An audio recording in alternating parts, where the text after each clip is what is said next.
Ladies and gentlemen, it is Saturday, May 31st, the official first day of the delegation. I arrived here in Morocco yesterday. This is Akrich, who is the man behind this entire mission. He's going to go day by day and explain and walk all of us through where we're going. So I'm going to give the mic to him. I'll hold it. Where are we and where are we going? We're currently in Marrakesh. I'm actually nervous. A lot of people watching. We're currently in Marrakesh city. We talked about this before, and we're heading to southern Marrakesh, which is about 1 hour drive from here. And it's going to be an incredible visit because this place symbolizes the deep Moroccan identity. So we're going to a Jewish Moroccan saint that is 700 years old, was existing there. And this saint has a tree nursery. And that tree nursery I had the pleasure to supervise and manage before. And this tree nursery provide organic fruit trees to all Moroccan Muslims around Morocco. So, and there's going to be a surprise. We're visiting a women's cooperative after that, and stay tuned. Akrich, walk us through your travel agency, why you built it, and where the name comes from. It's been a dream.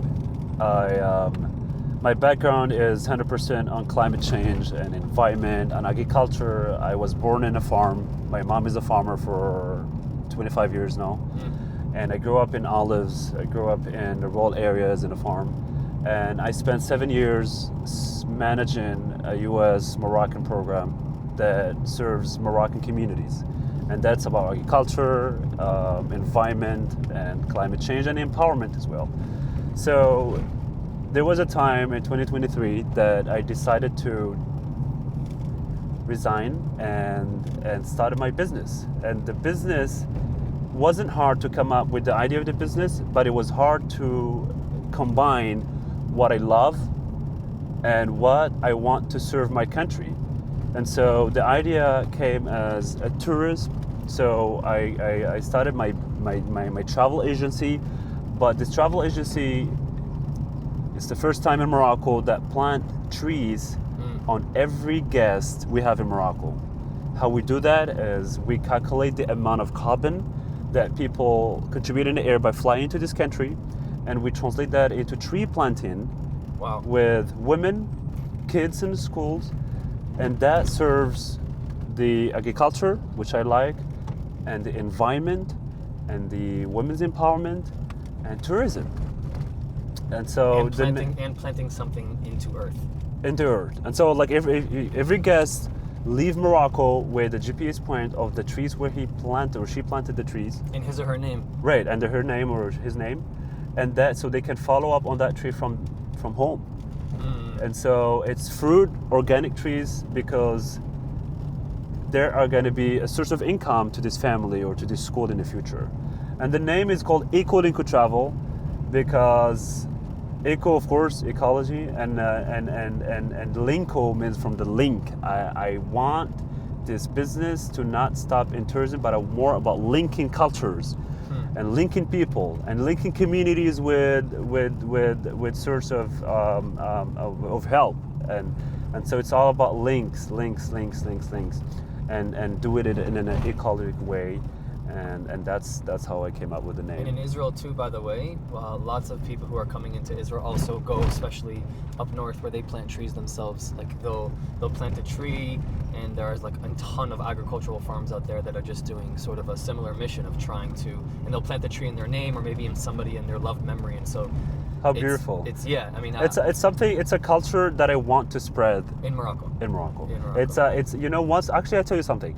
Once I tell a guest that you're going to be planting trees and it's included, they're like, okay, how many trees I'm going to be planting? And they go, okay, you flew from the US, for example, you'll be planting up around 50 organic trees. And 50? They go like, yeah, and they go like, can I plant 100? It's like, everybody wants to do more. Wow. And that's the culture. Wow. And that's when you realize that it's win-win for everyone.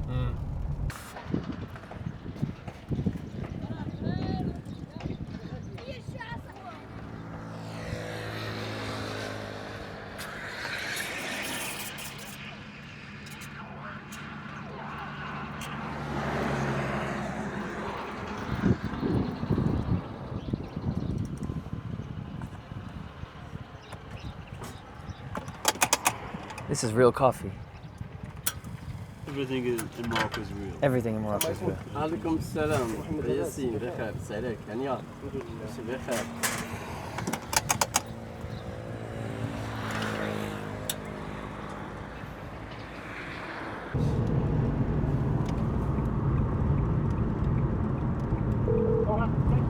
Jews live here Yeah. for many years? They did, yeah. Moroccan Jews lived here for many years.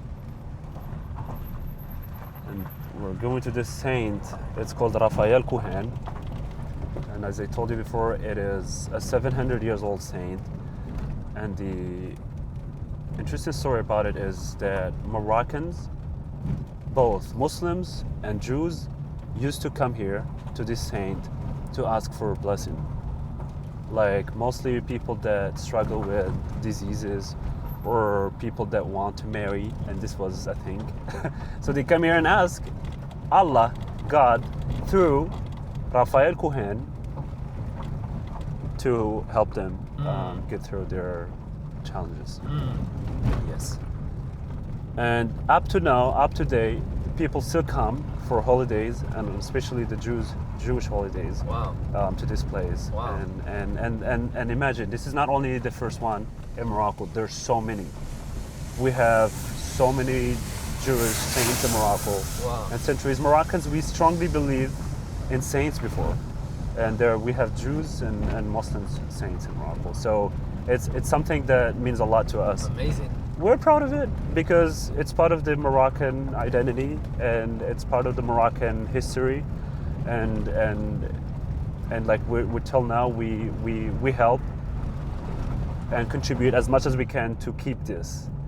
And I tell you, when I say I mean it when I say 700 years old, because only this saint is way older than some channels, and you know what I'm talking about.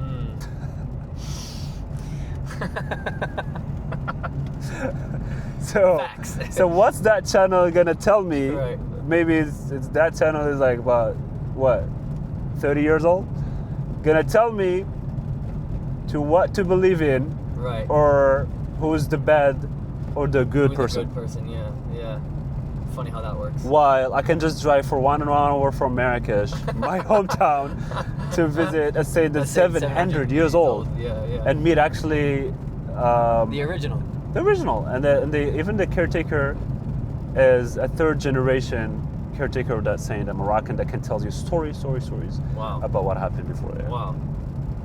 I'm gonna show too. Also, it just looks. You can tell it's just so ancient. It's literally just the ancient original rock too. Right. You know what's actually fun fact? This is the grandfather house of the caretaker. Wow.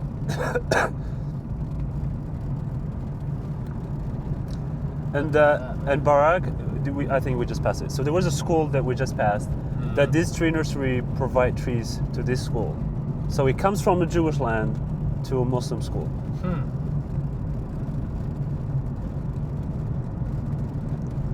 You got the kids playing soccer.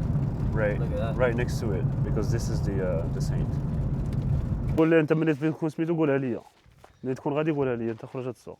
انت مالك؟ يرحم باك. الله يهديك اصاحبي، انت اصاحبي خونا اصاحبي، انت خيرك سابقه باك سابقه. لا بارك الله. ورا الصحه يا صاحبي، الله يهديك. اش قلت لك انا ديك النهار؟ قلت لك سير. كون ما بغيتكش تمشي انا نقول لك. We're in the heart of Raphael Cohen, the Moroccan Jewish saint, and we're with Sadiq, who is an employee that works for the High Atlas Foundation, which is a nonprofit organization that actually brought this project of the tree nursery in 2013. And this tree nursery provides about 35,000 organic trees every year. And that goes to schools, to women's cooperatives around Morocco, and it goes for free. And so it's a partnership that was built between High Atlas Foundation and the Jewish community in Morocco. So the Jewish community in Morocco gave the land to the High Atlas Foundation. The High Atlas Foundation grew this tree nursery. And as I mentioned before, I had the pleasure to supervise and work in this project too. And so, this place witnessed a lot of great events. There's so many official people came to this place. I'm talking about big mayors and ministers and they witness as well like the process of growing trees and provide them to Muslim families and schools outside of this building. We're gonna go down, as we go down there, the tombs of Moroccan Jews that lived up there in the mountains for years, for 100 years. And so the grandchildren still come visit, especially in the Jewish holidays, and they still come visit to their family tombs here. And you can see there's a house. So people live here. People don't live there, but No. when they come in the holidays, they actually stay there. But at one point, this was all like Jewish. This was a Jewish quarter. Like this was a Yes, it's still. still. Okay. It's under the Jewish community. It's under the Jewish community. Yeah, and But nobody lives here where we are. nobody This is lives. just preserved for tree planting. Yes. Well, it's preserved for the tree planting, this part, and of course for the saint itself. Okay. And when I say like, so the Jews come and visit in main Jewish holidays, and they can use that as a kitchen and a place where to stay a couple So nights. when they come for the major holidays. Yes, Yeah, exactly, okay. exactly. And of course, when we do have events, so we had so many events here before, we organize them over there. So there are people that come there, they sit, they're actually community meetings. So it's open for public. Not only Jews can come here, also Muslims, especially people from this community, come there. And when I used to work for the Highlands Foundation, we've organized participatory approach meetings, which means that allows all the community members to vote on their top priorities and projects. And I tell you, this gave a lot to the community. Thanks to this place and thanks to this project, a women's cooperative was created for the first time in the whole community. There's a women cooperative. When I say that, I mean it because it's not common to have women organize a cooperative and being able to work and contribute in a family and provide. So there's a women cooperative that was created thanks to the community meetings that we had here before. So this is harder for me to read, but this is a tomb here, written in Hebrew, in the area that Arishid's taking us through, which is still one of the original Jewish communities. In the saint itself, so لا لا لا هذه مش مشكلة. Yeah, this is the saint. And so people come, of course, and pray here. And They're all speaking Hebrew, yes? When they come in? yes, They're speaking Hebrew yes, when they come Hebrew, yeah.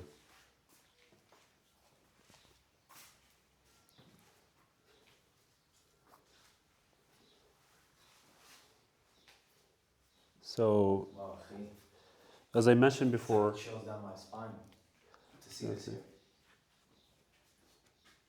and it's a place that, as I mentioned before, it gathered not only Jews but also Muslims that came here and asked God for help through Raphael Cohen.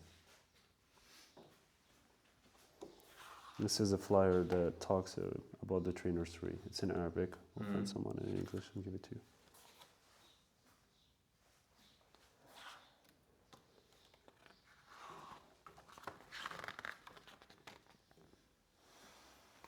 And that's where the kitchen and the rooms and people can use.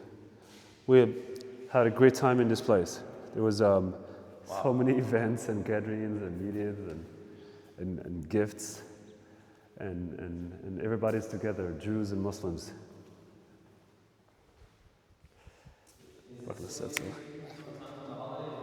Yes, sometimes yes. It gets really busy here. اللي بانت لك مزيانة السير صالح أنا معك. Wow. Yes. My mom would love this. She's a gardener. There's these greenhouses that it's hard to come in, but you will get a chance to come in because they're so hot. Yeah. 35,000. ها 35,000. 35 إيه. Nice. شكرا. 50. Okay. يلا. يلا. Near the fig.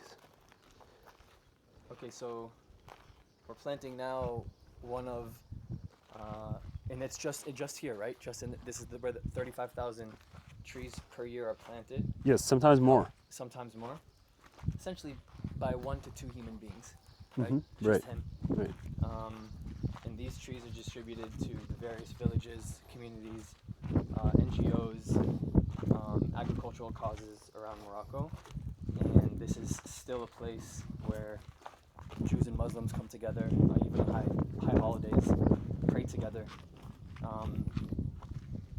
And it just seems very peaceful here, to be honest. Like, it doesn't seem like, maybe you correct me if I'm wrong, but it doesn't seem like people here are going to cause trouble to the Jewish community. No, Yeah. because there's no way, because it's up to the fact that we don't even think about the conflict. There's no like, we're like, you can't like harmful like your neighbor or your friends. It's like it lives like this the whole time. Yes. This way? Mm-hmm. Okay. Yalla.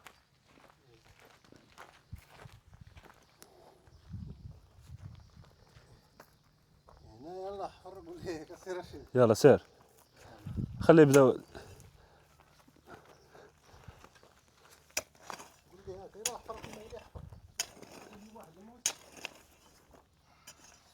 You wanna get that? Yeah. Thanks, bro.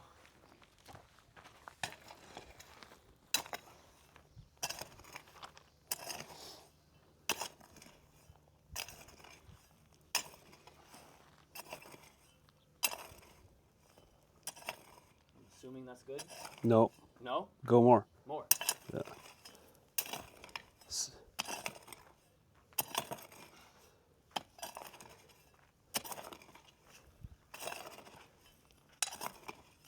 More? Maybe make it small and deep, like small hole, not wider. Yes.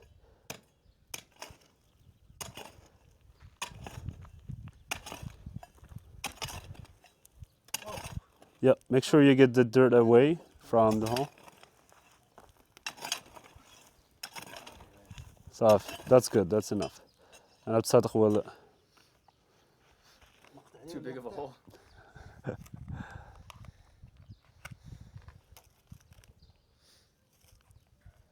Clearly it's my first time planting a tree. Is it? I think so. Nice. Never done this before. You gotta give it a name. Let's give it a name. Peace tree.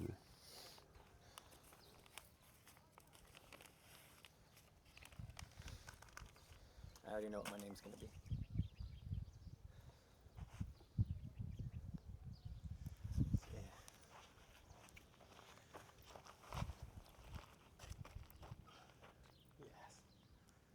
Yes.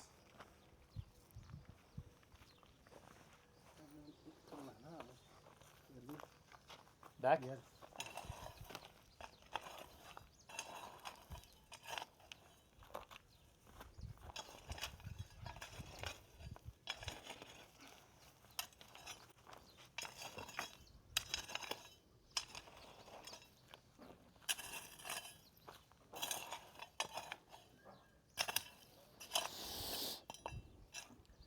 More? Okay. Outside هو الفينش. يلا الفيني. Ah, the whole thing. Okay. Yes. Yeah, you did good.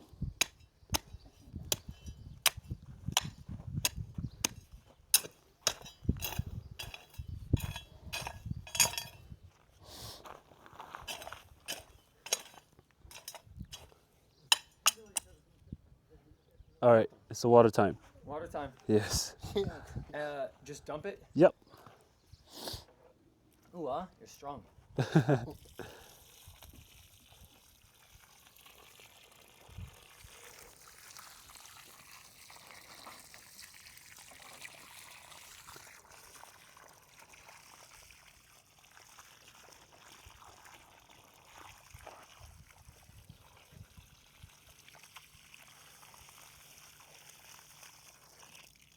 لا يعطيك الصحة. يعطيك الصحة.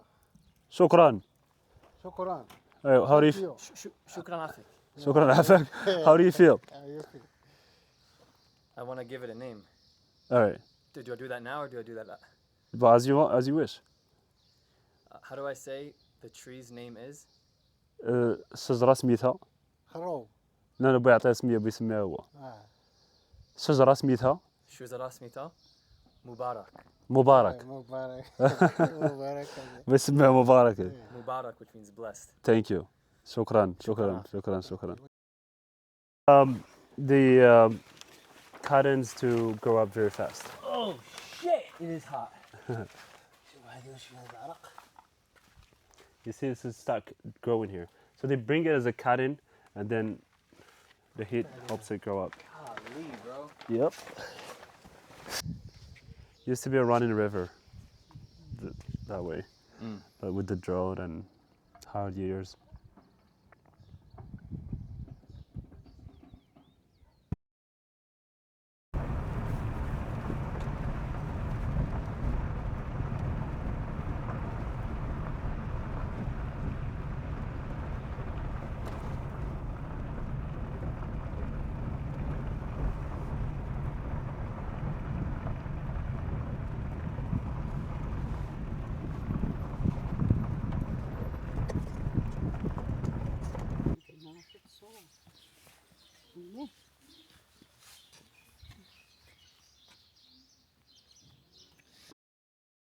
Natural color to color the rugs.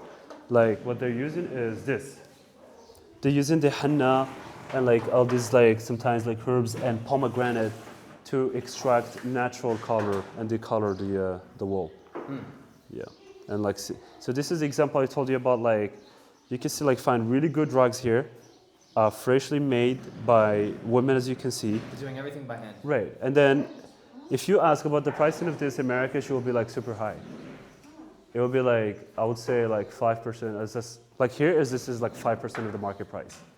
So that's why I make sure to have people, I'm sorry, like come here and buy it from women directly, because you support the women directly and not the middlemen. You show them how you actually have to pour tea in Morocco? All right, so I didn't drink coffee. do you want to do it or you want me to do it? For now, you do it before I spill everywhere. All right. And This is something you practice as a kid? yes, well, you have to do it, because otherwise, if there's a tea in Morocco without bubbles, that is disrespectful. It's beyond culture. Like the best tea in Morocco is usually made by people in the desert, and that's why in the desert you find people with scarf because of the storm, and they'll make a lot of bubbles in the cup, but only a little bit of tea, because when the storm comes in the cup or like the sand, they can easily remove the bubbles and keep drinking the tea. Crazy to me. Yes. So normally, if we go to like a desert area out and we meet with like villagers there, if they make tea, it's gonna be like very strong, a really good tea, and a lot of bubbles. a lot of bubbles. And that's actually more in southern Morocco. Like we go to southern Morocco, there's so many like strong tea there.